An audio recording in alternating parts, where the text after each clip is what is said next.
આજે આપણે વાત કરીશું જીવામૃત વિશે. જીવામૃત બનાવવાની સરળ પદ્ધતિ અને જીવામૃત બનાવવા માટે એમની અંદર શું શું સાધન સામગ્રીની જરૂરિયાત પડશે તેમની વિશે આપણે આજે વાત કરીશું. જીવામૃત બનાવવા માટે સૌપ્રથમ આપણે એક 200 લીટરની ક્ષમતાવાળું બેરલ લેવાનું છે. આ બેરલની અંદર આપણે 10 કિલો દેશી ગાયનું છાણ એ ઉમેરવાનું છે અને ત્યાર પછી આપણે 10 લીટર જેટલું ગૌમૂત્ર આ બેરલની અંદર ઉમેરવાનું છે. એ ઉમેર્યા પછી કોઈ પણ કઠોળનો લોટ 2 કિલોગ્રામ જેટલો લેવાનો છે.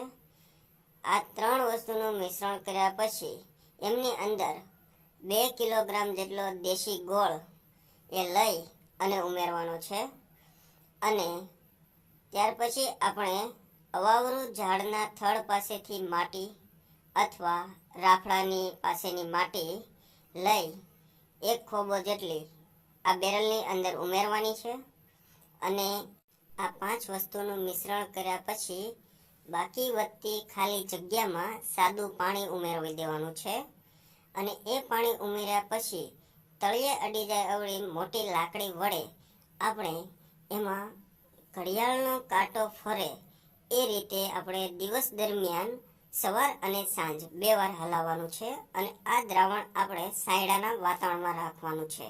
આ પ્રક્રિયા આપણે 7 દિવસ માટે કરવાની છે.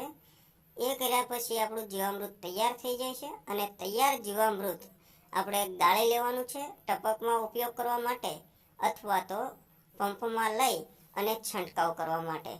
પંપમાં લઈ અને છંટકાવ કરવા માટે અલગ અલગ પાકની અવસ્થા પ્રમાણે એમનું અલગ અલગ માપ આપણે રાખી શકાય છે અને એ માપ જાળવી અને આપણે ઉપયોગ કરી શકાય છે. છંટકાવ આપણે જીવામૃતનો તમામ પાકમાં આપણે કરી શકાય છે અને એ શાકભાજીના પાકો હોય, કઠોળ વર્ગના પાકો હોય કે ધાન્ય વર્ગના પાકો હોય, તમામમાં આપણે એમનો ઉપયોગ કરાવી શકાય છે.